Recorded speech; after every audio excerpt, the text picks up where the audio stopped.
রাজধানীসহ বড় শহরগুলো থেকেই ঈদকে সামনে রেখে শুরু হয়েছে ঘরমুখো মানুষের ঢল। বাস, ট্রেনের টিকিট না পেয়ে কিংবা বেশি ভাড়ার চাপে অনেকেই উঠেছেন পণ্যবাহী ট্রাকে, বেশিরভাগ নিম্ন আয়ের মানুষ।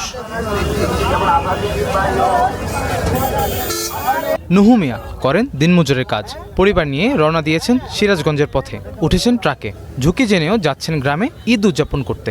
এমনি আমরা যাইতেছি 500 টাকা। আমরা গরিব মানুষ, আমরা এটি আমাদের এখন সাশ্রয়, তাছাড়া কোনো সাশ্রয় নেই। আমার মতো মানুষ বাসে যাবে লইলে আমার কষ্ট হয়ে যায়। নির্মাণে নাম্বার 1 শাহ সিমেন্ট।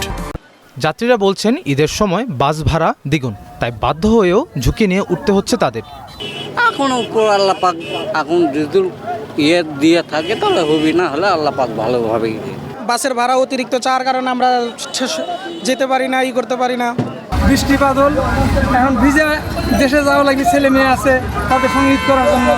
আইন অনুযায়ী পণ্যবাহী যানবাহনে যাত্রী পরিবহন নিষিদ্ধ, তবু বাস্তবতায় সেই নিয়ম মানা হচ্ছে না। দেখা যায়নি পুলিশের কোনো তৎপরতাও, আর এ বিষয়ে কথা বলতে রাজি হননি কেউই।